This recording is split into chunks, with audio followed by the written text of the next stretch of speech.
లోకానికి దిక్కెవరు? దిక్కు అనేది మనకు తెలియందేం కాదు. ప్రపంచంలో ఒక వ్యక్తిని కాపాడాలనుకున్నా, లేదు ఒక వ్యక్తిని మనం ఆదరించాలనుకున్నా, ఆదరించే వాళ్ళని గురించి మాట్లాడే మాటే దిక్కు. దేవుడు కలిగించినటువంటి సృష్టిలో ఈ భూమండలానికి పులిమేరల దిక్కులుగా ఏర్పడినప్పుడు, ఈ భూమి మీద జీవిస్తున్నటువంటి మానవాళికి అత్యవసర పరిస్థితులలో చేసే సహాయమే దిక్కుగా. ఏదైనా ఒక అవసరత ఏర్పడినప్పుడు నాకు దిక్కెవరు అని చాలామంది మాటల్లో మనం వింటూ ఉంటాం. అంటే సహాయం. కొన్ని దేశాల గురించి మనం మాట్లాడినప్పుడు ఆ దేశాలను పరిపాలించే లేదా ఆ రాష్ట్రాలను పరిపాలించే వ్యక్తుల గురించి, అధికారుల గురించి మనం మాట్లాడేటప్పుడు అన్యాయంలోనో లేక లంచగొండితనంలోనో, లేదు పరిపాలనా విభాగంలో ప్రజలకు కావలసిన న్యాయ నిర్ణేతలు చేయవలసిన సహాయాలు చేయక పాలనలో తేడాలు వచ్చినప్పుడు ప్రజలు చాలా అవసరం పడుతూ ఉంటారు. వాళ్ళకు అప్పుడు ఒక అవసరం కావాలి. వారిని పరిపాలించే ఒక మంచి నాయకుడు రావాలి. వాళ్ళ అవసరతలు ఆయన ద్వారా తీరినప్పుడు నిజంగా ఇంతకాలంలో ఇంతమంది వచ్చినా మరి మా అవసరాలు తీర్చేవారు మీరే అయ్యారండి, నిజంగా మీరే మాకు దిక్కయ్యారు. చివరికి ఎవరిని మేము కాదనుకున్నామో ఒకనాడు, ఎవరు చేయరనుకున్నామో వారి ద్వారా అది జరిగినప్పుడు ఎంతో కొనియాడుతూ ఉంటారు నిజంగా మహానాయుడిని, మహానుభావుడిని. ఈరోజు ప్రపంచాన్ని మనం చూస్తుంటే ప్రియులారా, లోకానుసారంగా కాకుండా మనం ఒక మామూలుగా సమాజంలో ఉన్నటువంటి ఒక వ్యక్తిగా మనం ఆలోచిస్తూ ఉంటే ప్రపంచం నాశనానికి వెళ్ళిపోయే పరిస్థితిలో ఉంది ఈరోజున్న పరిస్థితులను బట్టి. ఇక ప్రారంభ కాలానికి మనం వెళ్ళి చూడగలిగితే, ఇశ్రాయేలీల కాలంలో దేవుడు ఆదామును చేసిన తర్వాత, ఆదాము తర్వాత పితరుల కాలం గడిచిపోయిన తర్వాత, మోషే నాయకుడిగా ఇశ్రాయేలీలకు ఇవ్వబడిన తర్వాత, వాళ్ళ కాలంలో ఇశ్రాయేలీలను పరిపాలించటానికి, ఇశ్రాయేలీలను కాపాడటానికి వారి మూలుగులు విన్నటువంటి దేవుడు ఒక మహానాయకుడు ఇశ్రాయేలీలకి అవసరమయ్యాడు. అంటే దేవుని ద్వారా ఎన్నిక చేయబడినటువంటి, దేవుని జ్ఞానంతో నింపబడినటువంటి, దేవుని సంకల్పం ప్రకారం అర్హుడిగా ఎంచబడినటువంటి మోషే ద్వారా ఇశ్రాయేలీలు ఒక చోటకి చేరాలి. అదే కనాను దేశం. ఆ ఫరో రోజు బానిసత్వంలో వేగిపోయినటువంటి వీళ్ళు ఇక వీళ్ళకి ఎవరు దిక్కు అంటే ఆనాడి కాలంలో దేవుడే దిక్కండి. వీళ్ళకి దేవుడే దిక్కు. ఎందుకంటే ఎవరికి మొర పెట్టుకున్నారు అంటే తమ పితరులను జ్ఞాపకం చేసుకుని దేవుణ్ణి అడిగారట. ఏమిటంటే వాళ్ళ మూలుగులు విని వీళ్ళని జ్ఞాపకం చేసుకోలేదు దేవుడు, వీళ్ళని జ్ఞాపకం చేసుకోలేదు. అబ్రహాము, ఇస్సాకు, యాకోబులను జ్ఞాపకం చేసుకున్నాడట. వాళ్లకు చేసిన నిబంధన జ్ఞాపకం చేసుకుని వీళ్ళ మూలుగులు విన్నానని వ్రాయబడింది నిర్గమాకాండం 3వ అధ్యాయంలో చదవగలిగితే. ఇవి విన్న దేవుడు వాళ్ళకు దిక్కుగా, ప్రారంభంలో ప్రేమించిన తండ్రిగా ఉన్న ఆయన ఇశ్రాయేలీలకు మాత్రమే ఆనాడు ఆయన వారి మూలుగులు విని కాపాడేవాడుగా, ఇశ్రాయేలుని కాపాడేవాడు, కునుకోడు నిద్రపోడనే ప్రేమకు పాత్రుడిగా దిక్కుగా కనిపిస్తున్నాడు తండ్రి మనకు ఆ రోజు కాలంలో వాళ్ళకి. ఇక ఆయన మనకు భూమి మీదకి వచ్చి మనతో ఉండే పరిస్థితి లేదు కనుక, అలా ఉండే పరిస్థితులు బైబిల్లో మనకు కనిపించవు కనుక ఒక నాయకుడిని ఇవ్వాలి. వీళ్ళకి ఒక మార్గం చూపించే నాయకుడిని ఇవ్వాలి. వాళ్ళే ఆ ఇశ్రాయేలీల కోసం పుట్టించిన వాడే మన నిత్యము మాట్లాడుకునే మోషే. ఆయన ఇల్లంతట్లో కూడా నమ్మకస్తుడుగా ఎన్నిక చేయబడినటువంటి మోషే గారు. ఈయన వీళ్ళకు ఒక మార్గదర్శకుడుగా, ఒక దిక్సూచిగా ఆ కనాను దేశం, ఆ పాలుతేలను ప్రవహించే దేశానికి తీసుకువెళ్లే వరకు వీళ్ళకి అవసరమయ్యాడండి. ఇశ్రాయేలీలు 6 లక్షల మంది కాల్బలం, వాళ్ళందరూ కూడా చిన్న చితక కాకుండా. ఇక వీళ్ళని ప్రేమించిన తీరు దేవుడు ప్రతి సన్నివేశంలో కూడా, ప్రతి సంఘటనలో కూడా వీళ్ళని కాపాడిన విధానాన్ని మనం చూస్తుంటే వీళ్ళ ద్వారా దేవుడు కోరుకున్నది ఏదో ఉంది.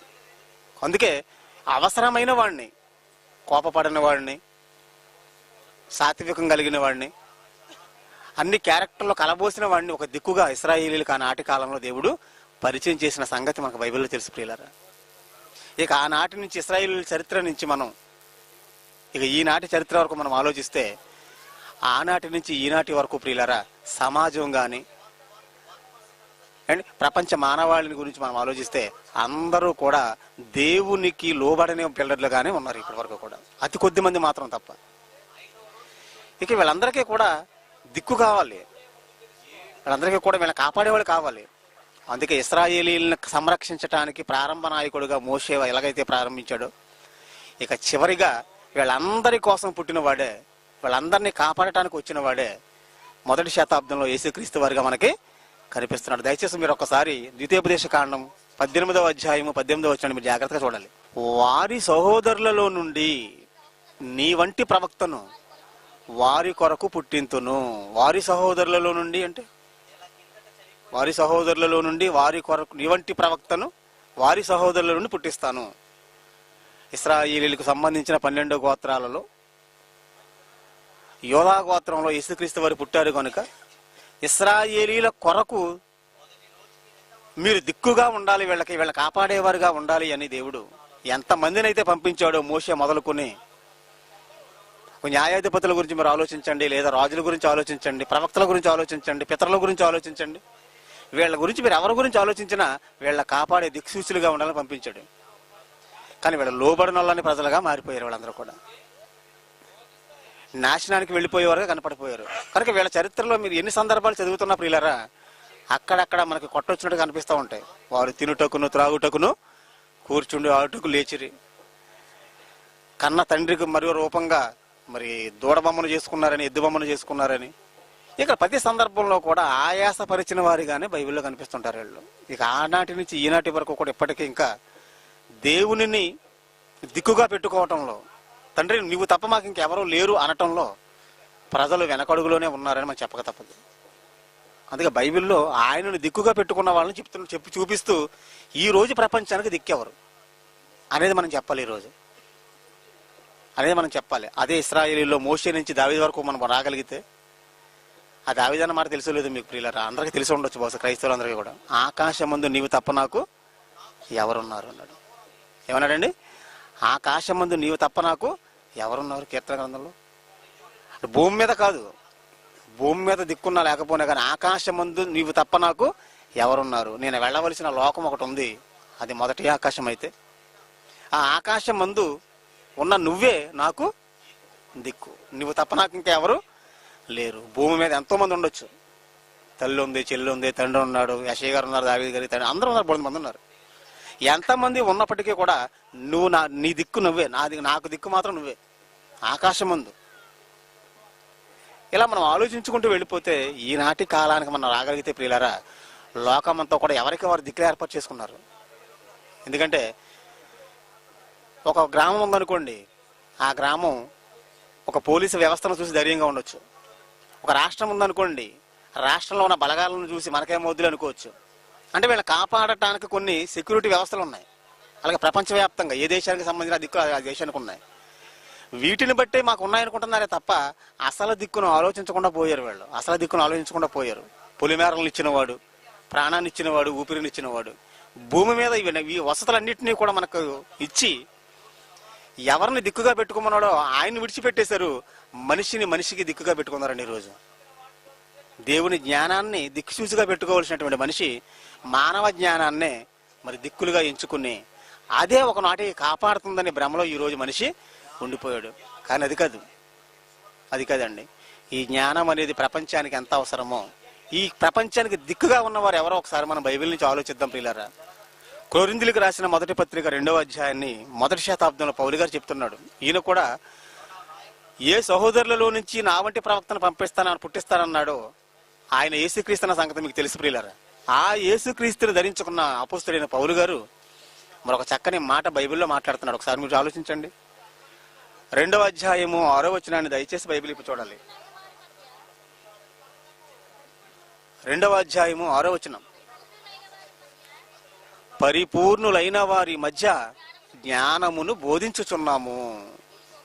చూసారండి, పరిపూర్ణులైన వారి మధ్య జ్ఞానమును బోధించుచున్నాము అని 1వ శతాబ్దంలో పౌలు గారు అన్న మాట ఇది.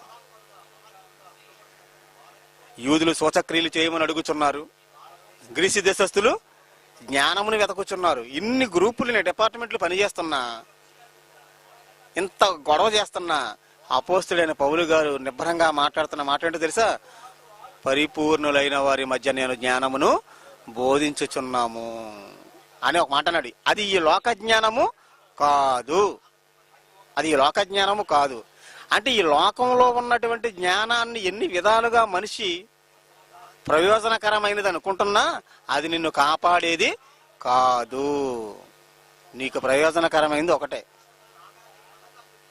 అంటే అప్పటికే ఉన్న పరిపూర్ణుల మధ్య జ్ఞానాన్ని బోధిస్తున్నాడంటే పౌలు గారు, మరి పౌలు గారికి ఉన్న జ్ఞానం ఎలాంటిది? అంటే అప్పటికున్నది జ్ఞానం కాదనా? ఆలోచిస్తున్నారండి? అప్పటికున్నది జ్ఞానం కాదనా? ఈయన చెప్పేది మరి ఏ జ్ఞానం అని మనం ఆలోచిస్తే, అప్పటి వరకు వాళ్ళకున్న జ్ఞానం పరిపూర్ణులు అనుకుంటున్న వారి మధ్య పౌలు గారు చెప్పేది ఇక సంపూర్ణమైన జ్ఞానం. అది క్రీస్తునందు సంపూర్ణంగా చేయబడినటువంటి పరలోకపు మహాజ్ఞానం. అది మనిషికి తెలియదు అప్పటి వరకు. పరిపూర్ణులైన వారి మధ్య జ్ఞానం బోధించుతున్నాము. ఆ జ్ఞానం ఎవరని మనం ఆలోచిస్తే ప్రియులారా, యేసుక్రీస్తు అన్న సంగతి మీ అందరికీ తెలుసు. ఆయన యేసుక్రీస్తు అన్న సంగతి మనకు అందరికీ తెలుసండి. ఎందుకు? ఆయన క్రీస్తు దేవుని శక్తియు దేవుని జ్ఞానమునై ఉన్నాడు. బుద్ధి జ్ఞానముల సర్వ సంపదలు యేసుక్రీస్తునంతే గుప్తంలో ఉన్నవి. అంటే జ్ఞానం అనే కేర్ ఆఫ్ అడ్రస్ కి, జ్ఞానం అనే దానికి కేర్ ఆఫ్ అడ్రస్ ఎవరు అంటే ఓన్లీ వన్, జీసస్ క్రైస్ట్ అండి. ఆయన గుప్త నిధి. ఇంకా జ్ఞానం అనే నిధి ఆయన, జ్ఞానానికి పెట్టిన పేరు ఆయన. జ్ఞానమే ఆయన, ఆయనే జ్ఞానం. ఆయనను బోధిస్తున్నాము. ఆది వంది వాక్యం ఉండను, ఆ వాక్యమే జ్ఞానం అనుకుంటే, ఆ జ్ఞానమే యేసు అనుకుంటే, పౌలు వారు ప్రకటించేది ఎవరినప్పుడు? పరిపూర్ణుల మధ్య. పరిపూర్ణులందరికీ అంతా అర్థమైంది, కానీ అసలు దిక్కు ఎవరు అర్థం కాలేదు ప్రపంచానికి. బాగానాలి. ప్రపంచ ప్రజలందరికీ కూడా పరిపూర్ణత అర్థమైంది ఆ లోక జ్ఞానంలో, కానీ అసలు పరిపూర్ణత ఎవరు అర్థం కాలేదండి. అసలు జ్ఞానం ఎవరు అర్థం కాలేదు. అంటే యేసును బోధిస్తున్నాడు అంటే, జ్ఞానమై ఉన్న యేసును ప్రకటిస్తున్నాడు అంటే, యేసు అవసరత ఆనాడు లోకానికి ఎంత ఉందో ఒకసారి మీరు ఆలోచించాలి. అందుకే ఆయన అంత అవసరత ఉంది కనుకనే యేసుక్రీస్తు వారు అందరికీ ఏమయ్యాడు? యేసుక్రీస్తు అందరికీ ప్రభు. నేనే మార్గమును సత్యమును జీవమునై ఉన్నాను. ఏదైతే జీవమన్నాడో, ఏదైతే మార్గం అన్నాడో ఆయనని విడిచిపెట్టింది లోకం. ఆయన విడిచిపెట్టేసింది. ఇప్పుడు ఈ ప్రపంచం కాపాడటానికి, ప్రపంచం ఒక మంచి మార్గంగా రావడానికి ఎవరు దిక్కంటే ప్రభుత్వాలు కాదు, ప్రపంచ అధికారులు కాదు, శాస్త్రవేత్తలు కాదు. లోకంలో ఎంత గొప్పవారైనా ఈ ప్రపంచాన్ని ఒక తాటి మీదకి తీసుకొచ్చే పరిస్థితి లేదు. ఎందుకంటే మనం 4 రోజుల నుంచి వింటున్నాం, 5 రోజుల నుంచి వింటున్నాం జయశాలి గారి మాటలు. వింటున్న ప్రతి మాట వెనక మరి రాబోయే భవిష్యత్తు కనిపిస్తుంది మనకి. ఏంటంటే ఇప్పటి వరకు జరిగిన పరిస్థితులు కనిపిస్తున్నాయి, రాబోయే పరిస్థితులు కూడా. ఇంకేమీ లేదు ప్రపంచంలో, వీళ్ళ ద్వారా ఏమీ జరగదని కొట్టొచ్చినట్టుగా కనిపిస్తుంది మనకి. ఇక ప్రపంచానికి వీళ్ళ వల్ల ఒరిగేది ఏమీ లేదు కనుక ఇక రాబోయే కాలానికి ఇక కాపాడేవారు ఎవరన్నారు? ఇక రాబోయే కాలానికి దీన్ని మంచి మార్గంలో పెట్టేవారు ఎవరట? ఒక కొత్త తరం వల్ల పుట్టాలి అంటున్నారు. అది వాళ్ళే దిక్కి ప్రపంచానికి, వాళ్ళని దిక్కుగా పెడుతున్నారు ఇప్పుడు ప్రపంచానికి. ఎందుకంటే ఇప్పుడు ఉన్న దిక్కులన్నీ కూడా మానవ జీవితాలను దిక్కు లేకుండా చేసేసే మొత్తం. ఇప్పుడున్న దిక్కులన్నీ దిక్కు చూపిస్తామని వారు అందరూ కూడా ఏమి చూపించారు అంటే, కాపాడవలసిన వాళ్ళే వీళ్ళందరినీ కూడా అమ్మేసుకుంటున్నారండి. మానవ జీవితాలని లంచగొండ్లుగా మారిపోయారు. వీళ్ళ సంపాదనలను మింగేస్తున్నారండి. కోటాను కోట్ల రూపాయలు దుర్వినియోగం అయిపోతున్నాయి ఈ రోజు ప్రపంచంలోనూ.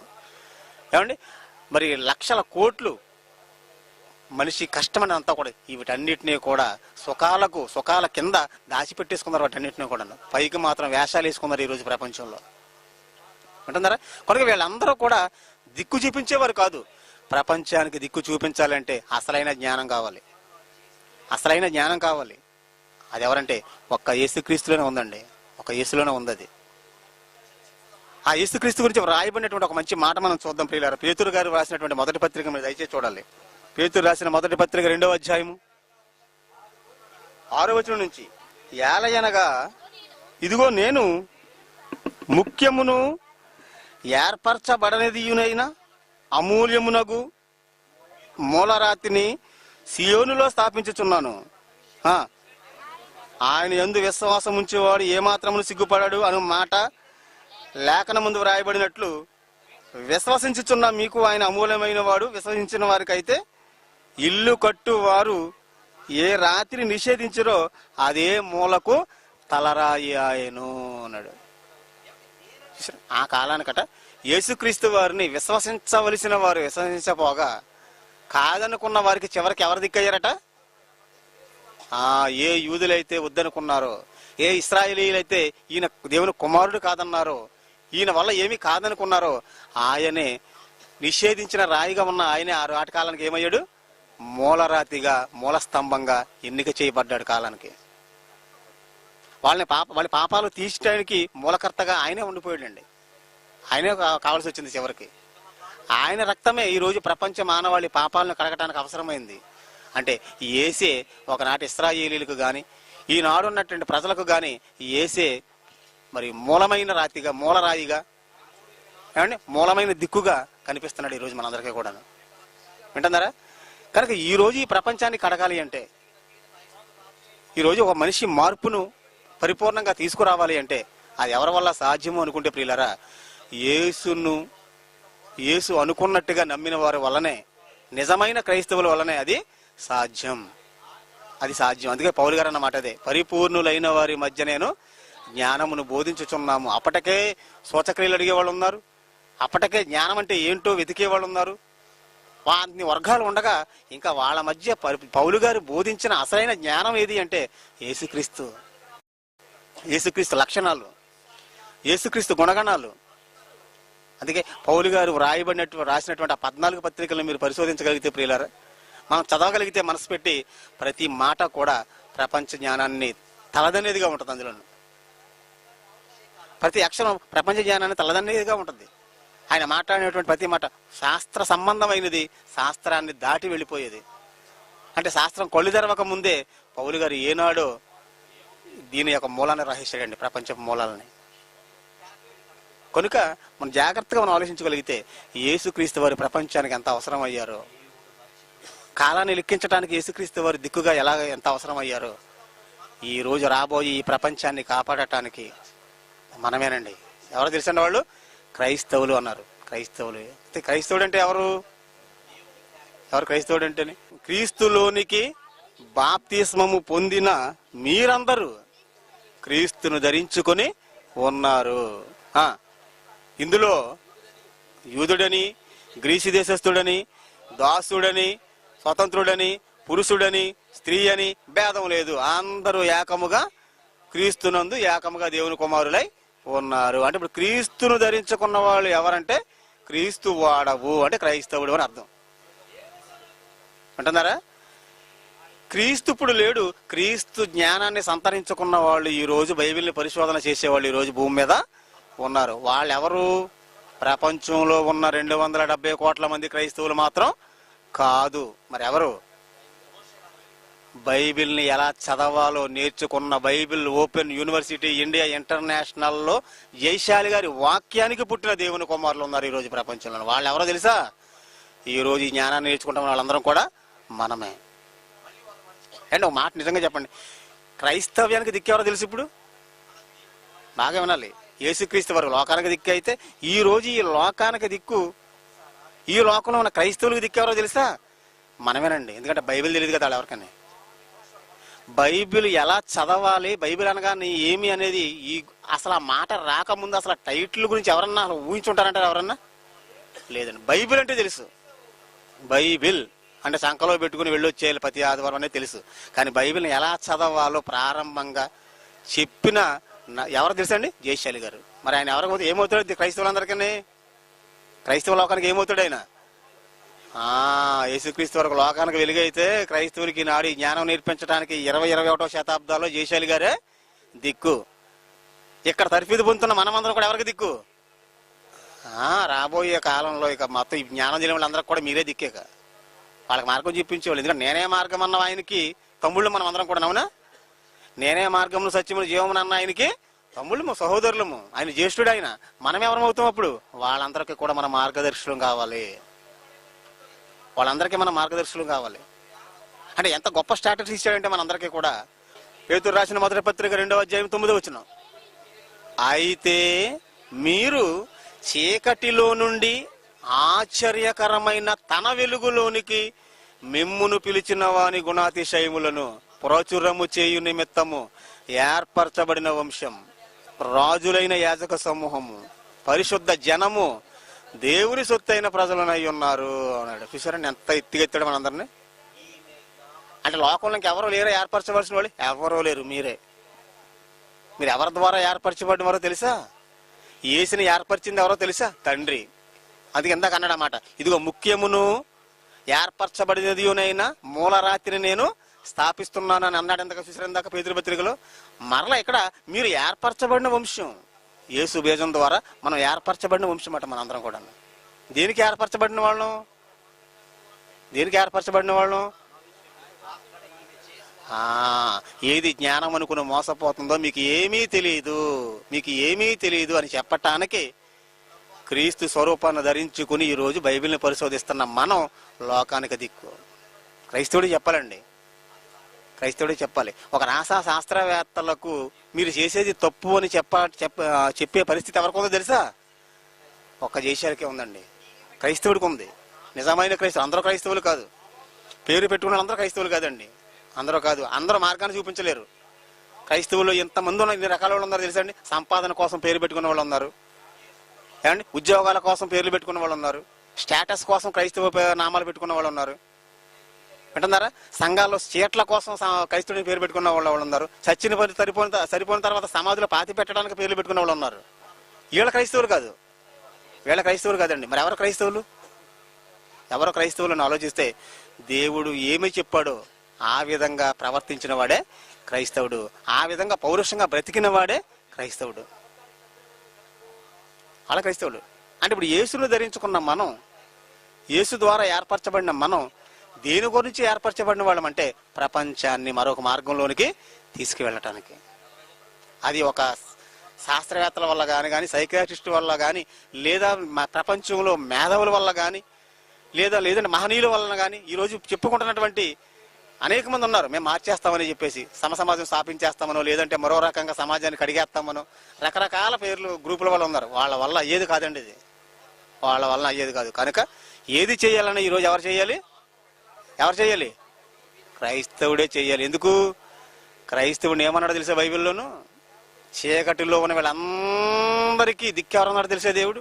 మత్తయి సువార్త 5వ అధ్యాయం. అందరూ మత్తయి సువార్త. మీరు లోకమునకు చూడండి బాగా, ఇంట్లో వాళ్ళందరూ కొనుక్కున్న ఉప్పు ప్యాకెట్లు చాలా ఉన్నాయి అందరింట్లోనూ, బాగా ఉన్నాయి. ఉప్పు ఎవరింట్లో లేకుండా ఉండదు, ఏమండి? కానీ మీరు లోకానికి ఏమై ఉన్నారట? ఉప్పు అయి ఉన్నారు. ఆ ఉప్పుకి ఈ ఉప్పుకి ఎంత తేడా ఉంది తెలుసా? ఆ ఉప్పు తింటే అరిగిపోయేది, ఈ ఉప్పు నువ్వు కడతీరిన తర్వాత మరో లోకానికి తీసుకువెళ్ళేది. అంత రుచి చూపిస్తుంది నీకు. అది నువ్వు కుళ్ళిపోకుండా పాడైపోకుండా ఉప్పు పని చేద్ది, ఈ ఉప్పు పని చేద్ది నీకు ఆత్మీయంగా.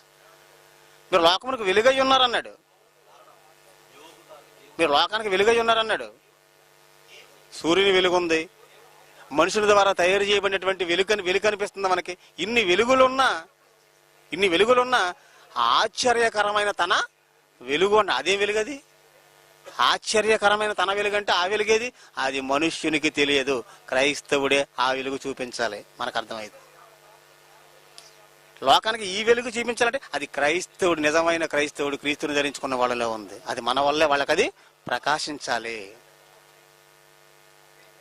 మంచి మాట ఏం రాయబడిందండి? కొరింథీ పత్రిక 4:4 తీయనవసరం లేదండి, మీరు మనసులో గుర్తుపెట్టుకోండి. ఏం రాయబడింది? దేవుని స్వరూపై ఉన్న క్రీస్తు మహిమను కనపరచు సువార్త ప్రకాశము. సువార్త ఎవరు ప్రకటిస్తారు? ఎవరు ప్రకటిస్తారో వాళ్ళ క్రైస్తవుడు. వాళ్ళలో ఏముందట?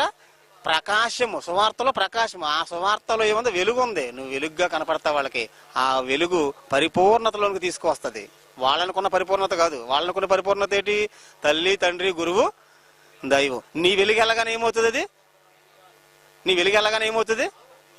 అసలు పరిపూర్ణతలోకి వస్తుంది. ఏమన్నది? దైవం, తల్లి, తండ్రి, గురువు. ఇంకా వాళ్ళ ఇష్టం తర్వాత ఎన్నైనా పెట్టుకున్నా పర్వాలేదు, ముందు పెట్టవలసింది పెట్టాలి. అప్పుడు అంటే ఏమీ తెలియని వారుగా ఉన్నారు. అంతా తెలుసు అనుకున్న వీళ్ళకి మీకు ఏమీ తెలియదు, మరలా మేమే మీకు నేర్పాలి. దిక్కు మనమేనండి. ఈరోజు సినిమా ఇండస్ట్రీలో వీళ్ళందరినీ కూడా మరి కడిగేస్తున్నారంటే జయశాలి గారు అర్థం ఏంటనుకున్నారు? అది ధైర్యమో కాదు, లేదా అనాలని కాదు, అది ఏమి నిజంగా తెలియదండి వాళ్ళకి. ఎవరికన్నా మీరు నిజంగా వాళ్ళు తెలుగుగా ఆలోచించండి, ఏం తెలుసు? తెలియదండి. తప్పును తప్పుగా ఖండించే వాళ్ళు ఉంటే క్రీస్తు పక్షాన్ని తప్పే. చేసేది రైట్ అనుకోండి, ఎవరనుకో. మీరు మంచి విషయములు ఏందో ఆసక్తి గలవారైతే మీరు హాని చేయగలవాడు ఎవడుంటాడు కదా. మీరు మంచి విషయంలో ఆసక్తి గలవారైతే మీకు హాని చేసేవాడు ఎవడు ఉంటాడు? మీరు చేసే తప్పు కనుక మీ మీద నిందేయవలసి వస్తుంది. ఈ తప్పని చెప్పే వరకు కూడా ఆలోచించే మనిషి లేడంటే సమాజంలో ఎంత దౌర్భాగ్యం ఆలోచించండి ఒకసారి. ఒక డ్యాన్స్ గురించి చెప్పి తప్పు అని చెప్పే వరకు కూడా ఆలోచించడం లేదంటే ఎంత మత్తులో పెట్టేసిందో ప్రపంచ మానవాళిని ఒకసారి దెయ్యం ఒకసారి మీరు ఆలోచించండి. అందుకే దేవుడిని దిక్కుగా పెట్టుకోవాల్సిన ఈ లోకం ఎక్కడో ఈ లోకం పోతే మరొక చోట ఉండొచ్చు అనే బాణిలో ఆలోచిస్తుందంటే అసలు ఇది ఉండదని, అసలు నువ్వే ఉండవని, అసలు ఏమవుతుందో చెప్పవలసిన బాధ్యత వీళ్ళందరికీ దిక్కు మనమే, క్రైస్తవులమేనండి. అందుకే వెలుగుగా ఉపయోగించాడు, ఉప్పుగా ఉపయోగించాడు, ఆశ్చర్యకరమైన తన వెలుగన్నాడు. ఇంకో మాట ఏమన్నా తెలుసండి? మీరు దేవదూతలకు తీర్పు తీర్చేస్తారు. మీరు ఏమన్నాడు?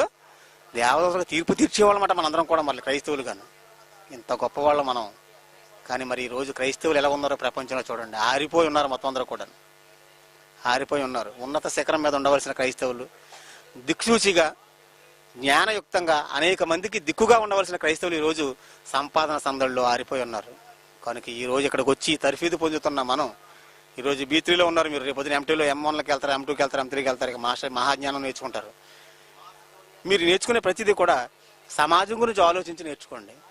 ఏదో సర్టిఫికేట్ తీసేసుకుందామో, లేదంటే మామూలుగా ఏదో వచ్చేసి వెళ్ళిపోదాం, సర్టిఫికేట్ మా పక్కింటి చూపించేది ఆనందపడతారు, లేదంటే మా ఇంట్లో ఉంటే నాకు అదొక ఆనందం. అలా కాదు ఇది. దానికోసమే సర్టిఫికేట్లు ఎందుకండి అనవసరం. ఎందుకు నేర్చుకోవాలి? మీరు ఒక డాక్టర్ అనుకోవాలి. మీరు రాత్రి డాడీ చెప్పినట్టుగా మీరు ఒక డాక్టర్.